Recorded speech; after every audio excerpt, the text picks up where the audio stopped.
نحمدہ و نسلم و نصلی علی رسولہ الکریم اما بعد۔ اللہ سبحانہ و تعالی نے انبیاء کرام علیہ الصلاۃ والسلام کی شخصیات نفوس مطہرہ کو تمام لغزشوں سے، خطاؤں سے، گناہوں سے پاک رکھا ہے۔ یہی وجہ ہے اہل سنت والجماعت کا یہ اٹل اصولی موقف ہے کہ انبیاء کرام علیہ الصلاۃ والسلام معصوم عن الخطا ہیں، لیکن زمانے میں جاہلوں کی کمی نہیں ہے۔ انہی جاہلوں میں ایک جاہل نمبر 1 جو ہے مرزا انجینئر جیلمی جو ہے، اپنے مقلدین کو حضرت خالد بن ولید رضی اللہ تعالی عنہ کی شخصیت کے بارے میں تعارف کروا رہے تھے۔ موصوف نے تعارف کرواتے ہوئے 2 باتیں بڑی اس میں قابل گرفت کی ہیں۔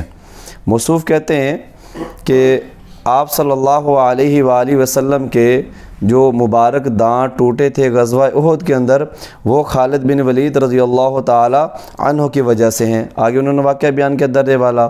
پھر موصوف نے جو بات کی وہ یہ کہ اس موقع پر ان کے لیے رسول اللہ صلی اللہ علیہ وآلہ وسلم کی بد دعا ہے کہ اے اللہ تو ایسی قوم کو کیسے ہدایت دے گا جنہوں نے نبی کے چہرے کو خون سے رنگ دیا ہو۔ یہ اب آگے انہوں نے ایک اور بات کی کہ سورہ آل عمران کے اندر 60 سے زائد آیات کے اندر صحابہ کرام رضوان اللہ تعالی عنہم اجمعین پر گرفت کی کہ تم نے احد میں یہ کیا ہے، اور اس کے بعد جو جملہ بولا جو انتہائی خطرناک جملہ ہے کہ پہلی گرفت رسول اللہ صلی اللہ علیہ وآلہ وسلم پر کی ہے، اور آخر میں کہتے ہیں اوئے اوئے اوئے اوئے۔ آپ ذرا موصوف کی اس بات کو بھی ملاحظہ کیجئے۔ حتیٰ کہ غزوہ احد کے موقع پر نبی علیہ السلام کے جو 4 دانت شہید ہوئے ہیں، جو بخاری مسلم میں آتا ہے، حضرت خالد بن ولید کی وجہ سے ہوئے ہیں۔ انہوں نے وہ جب درہ چھوڑ دیا تھا عبداللہ ابن جبیر اور باقی ان کے ساتھیوں نے، عبداللہ ابن جبیر نے تو نہیں چھوڑا تھا، چند ساتھیوں نے، تو یہ پیچھے سے آگے حملہ آور ہوئے، اور نبی علیہ السلام کی بد دعا ہے ان کے لیے اس موقع پہ۔ نبی علیہ السلام کی مبارک زبان سے نکل گیا اللہ ایسی قوم کو کیسے ہدایت دے گا جنہوں نے اپنے نبی کا چہرہ خون سے رنگ دیا۔ تو سورہ آل عمران میں جہاں پہ صحابہ کرام کو اللہ تعالیٰ نے گرفت کی ہے نا 60 آیات میں کہ غزوہ احد پہ تم نے یہ غلطی کی، پھر اینڈ پہ معاف بھی فرما دیا، پہلی گرفت نبی علیہ السلام پہ آئی ہے۔ لیس لک من الامر شیء، اے نبی آپ کو تو کوئی اختیار نہیں، اللہ چاہے ان کو ہدایت دے دے۔ ہوئے ہوئے ہوئے ہوئے۔ جی آپ نے ملاحظہ کیا موصوف نے جو باتیں کی ہیں کہ پہلی گرفت رسول اللہ صلی اللہ علیہ وآلہ وسلم پر ہوئی، اور اس سے پہلے جو انہوں نے بات کی وہ یہ تھی کہ آپ صلی اللہ علیہ وآلہ وسلم نے حضرت خالد بن ولید کے لیے بد دعا کی، اور انہوں نے بطور حوالہ کے جو آیت مبارکہ پیش کی وہ سورہ آل عمران پارہ نمبر 4 کی ہے، لیس لک من الامر شیء او یتوب علیہم او یعذبہم فانہم ظالمون۔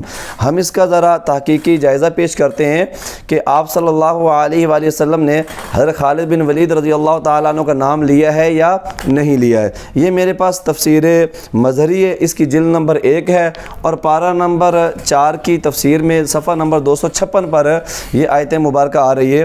اب اس کے بارے میں امام احمد بن حنبل رحمۃ اللہ علیہ نے مسند احمد کے اندر، اور امام بخاری رحمہ اللہ تعالیٰ علیہ نے بھی اس پس منظر کو بیان فرمایا اسی آیت مبارکہ کے اندر جو مرزا علی انجینئر نے پیش کیے کہ لیس لک من الامر شیء او یتوب علیہم او یعذبہم فانہم ظالمون، کہ آپ کے لیے کوئی اختیار نہیں ہے کہ اللہ ان کے اوپر توبہ ڈال دے، یعنی ان کو توبہ کی توفیق دے دے، یا اللہ ان کو عذاب دے دے۔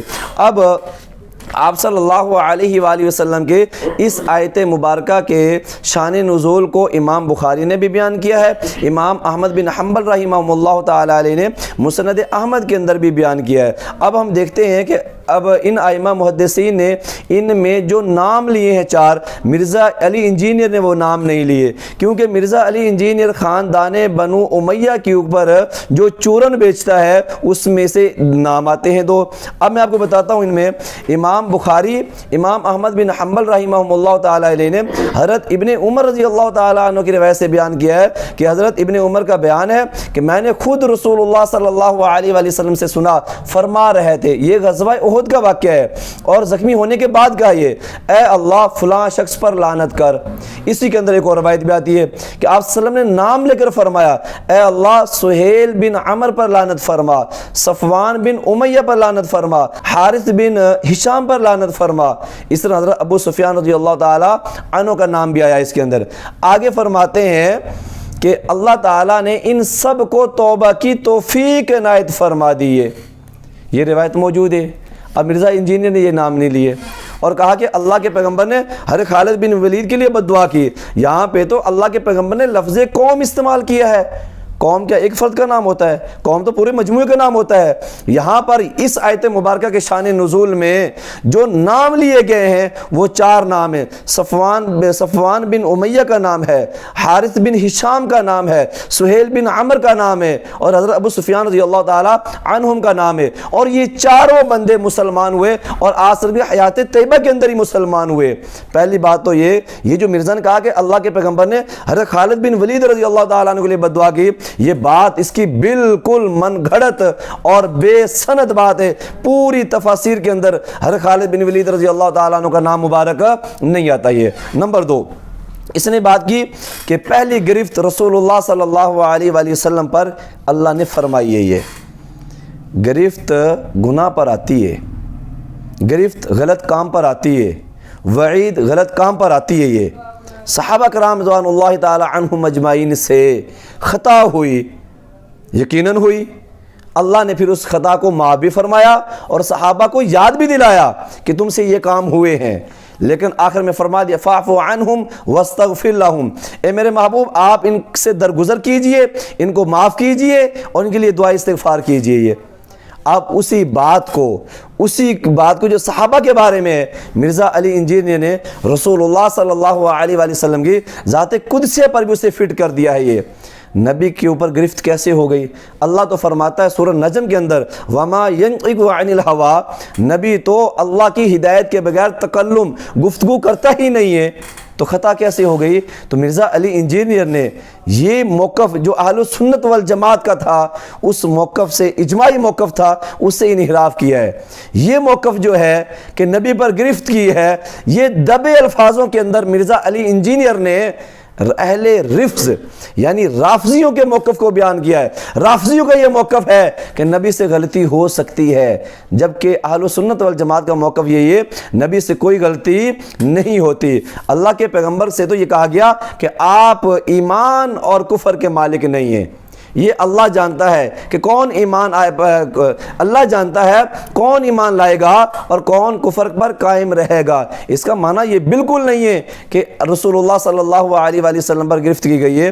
اللہ سبحانہ و تعالی اس فتنے سے پوری امت کو محفوظ فرمائے۔ وآخر دعوانا ان الحمد للہ رب العالمین۔